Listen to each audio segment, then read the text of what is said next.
إن أعجبك الفيديو لا تنسى الإعجاب والاشتراك في القناة.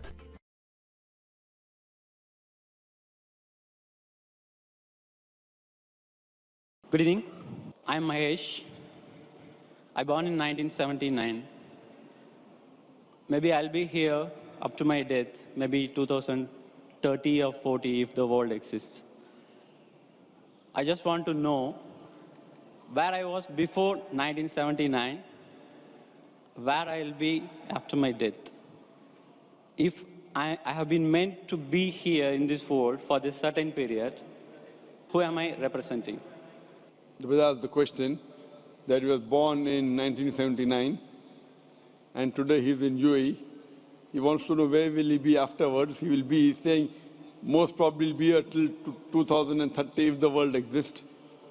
Where will he be after he dies? And who are you representing? Brother, you are representing your own self. If you have not manipulated or done some makeup or trying to hide, if you are your own self, you are representing yourself. Point number one. Where will you be after you die? Depending upon what are you following.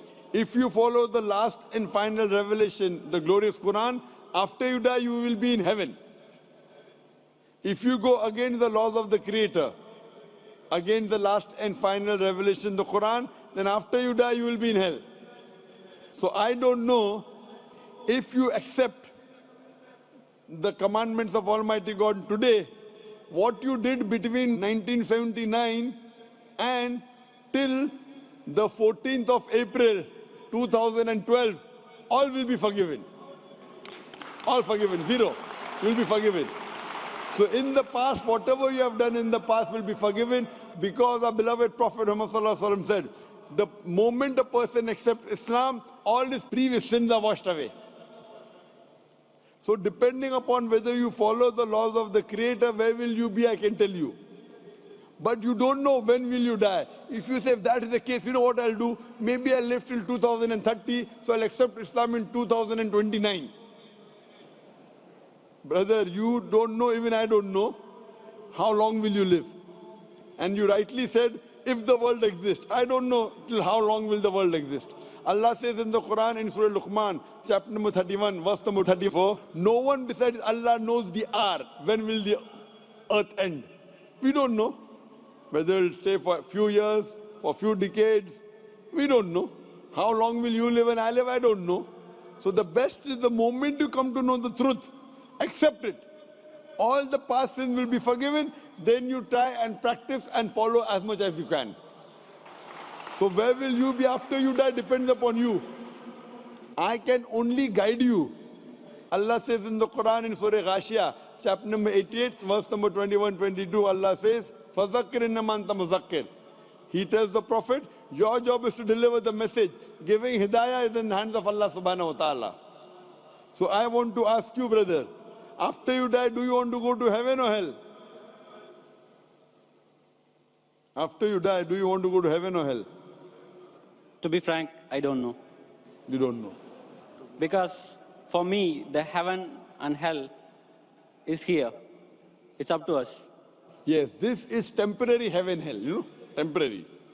As I mentioned earlier, Quran says in Surah Mulk, chapter number 67, verse number 2, Allazi khalaqal mauta wal hayata.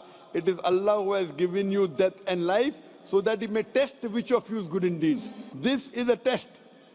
And an average man lives in this world for about 70 years, 60 years. Some die at the age of 20, some 50, some live for 100 years. Average maybe 60 to 70 years. So this is temporary phase.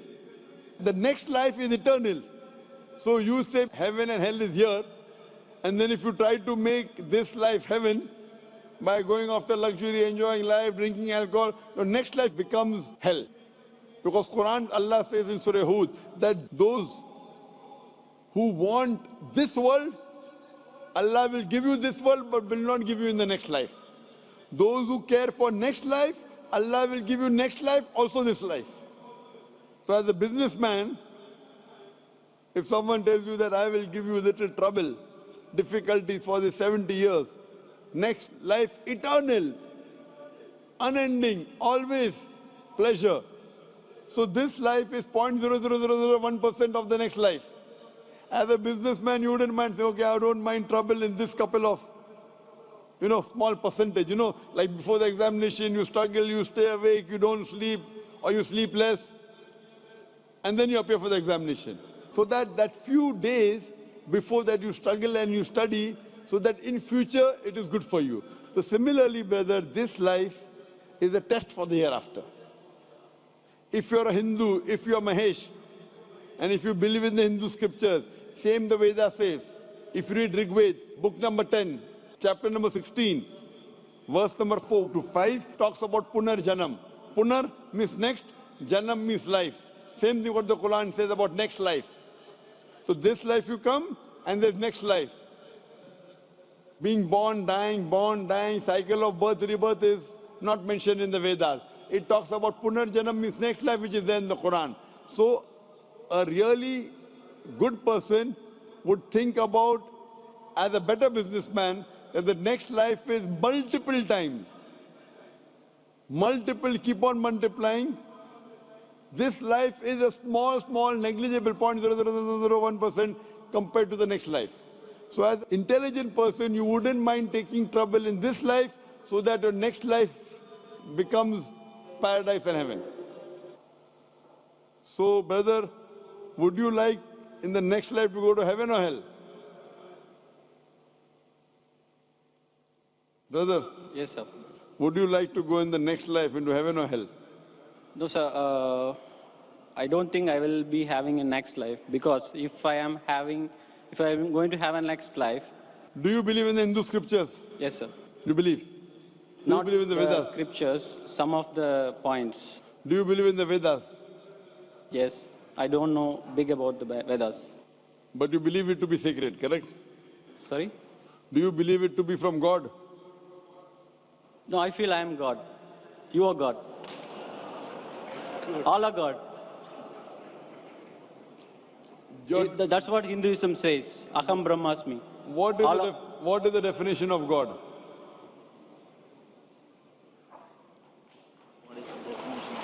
I don't know. I am God, you are God. What is the definition of God? I don't know. That means you don't know, I don't know. I know myself. Okay. You say you are God, I am God. We all are part of God. I am asking you what is the definition of God, and you say I don't know. Are you talking English or what? I'm talking English. What is the definition of God? I cannot define, sir. Just I can feel. So without defining, you're saying you are God and I am God? But I can realize, sir. God is everywhere in all of us. What is the definition of God? Then I will say whether God is everywhere, you are God or not. First, give me the definition of God. If your definition of God is only wrong, I said, this is not God what I'm talking about. What is the definition of God? I don't know to define, sir, exactly in words. So that means you do not believe. I'm not talking about the God which you're talking about. So you should ask me what is the definition when I have tell you. Yes, sir. Can you explain me? If you don't know what you should do, you should ask or not. Yes. So ask me, I will tell you.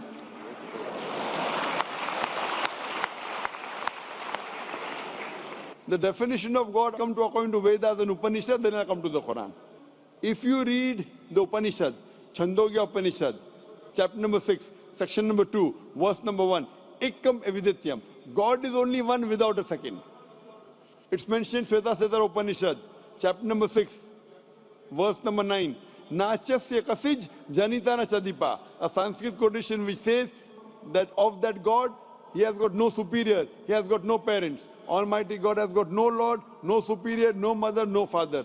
It's mentioned in Shveta Upanishad, chapter number 4, verse number 19. Na tasya pratima asti. Of that God there is no pratima. Pratima is the Sanskrit word which means image, picture, portrait, sculpture, statue. Na tasya pratima asti. Of that God there is no image, no picture, no portrait, no painting, no photograph, no idol, no statue, no sculpture. Same thing is repeated in Yajurved, chapter number 32, verse number 3. Na tasya pratima asti. Of that God there is no image, there is no picture, there is no portrait, there is no photograph, no sculpture. Furthermore, it says In the Brahma Sutra of Hinduism, Ekam Braham Devatya Naste, Nina Naste Kinchan. There is only one God, not a second one, not at all, not at all, not in the least bit. So based on this definition, God is one, there's nothing like him. And the Quran further says in Surah Ikhlas, chapter number 112, verse number 1 to 4, the definition of God is, Qul huwallahu ahad, says Allah one and only, Allahu samad, Allah the absolute eternal, lam yalid wa lam yulad, he begets not nor is he begotten, wa lam yakul lahu kufuwan ahad, there's nothing like him. Qul huwallahu ahad, says Allah one and only. Are you the only human being? Am I the only human being? Yes or no? Yes or no? I'm a human being. Are you the only human being? Only one? No. I'm one of the. Qul huwallahu ahad. Say he is Allah one and only. Allahu samad, the absolute and eternal. Are you absolute and eternal? Are you absolute and eternal? No. So how can you be God? I'm not absolute and eternal. How can I be God? Lam yalid wa lam yulad. He begets not, nor is he begotten. Are you begotten?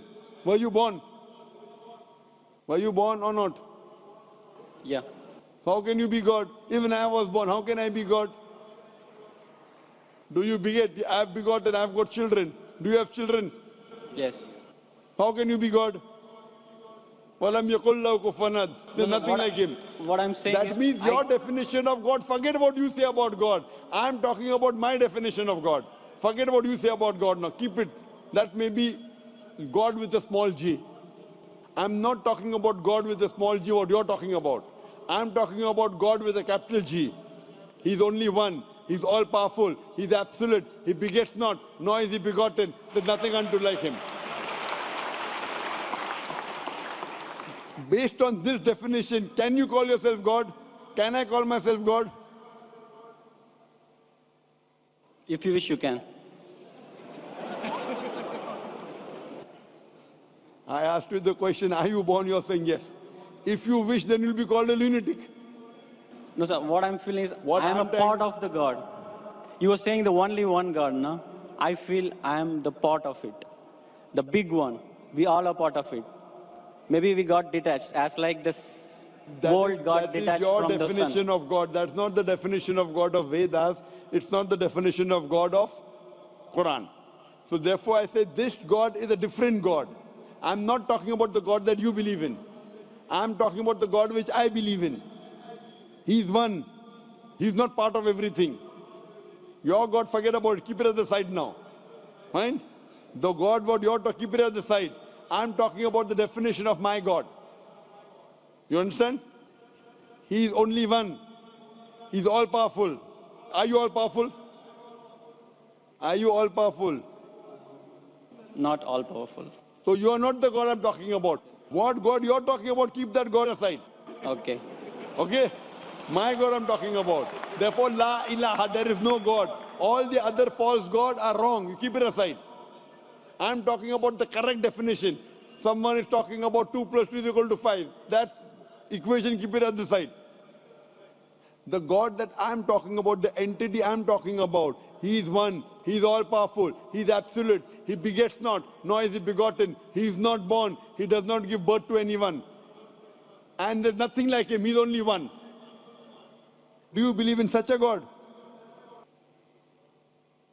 No, sir, I don't believe. That's the problem. That means you are not believing in the true God. My request to you is, you read your Hindu scriptures, all the quotation I gave, go and read the translation of the Quran, try and find out the true God. Not these fake gods, I am God, you are God. I don't consider myself God. You are calling me God, so I'll say yes, I'm God. I'm not a fool to accept you that I'm God. You want to go to hell, go. I don't want you to take me to hell. I'm going to go to heaven. I want to take you to heaven. But to take you to heaven, if I agree with you that you're God and I'm God, we both will go to hell. I prefer we both go to heaven. Therefore, I request you read your scripture, the Vedas, the Upanishad, read the Quran, educate yourself, and join me. We both will go to heaven, inshallah. Thank you. إن أعجبك الفيديو لا تنسى الإعجاب والاشتراك في القناة.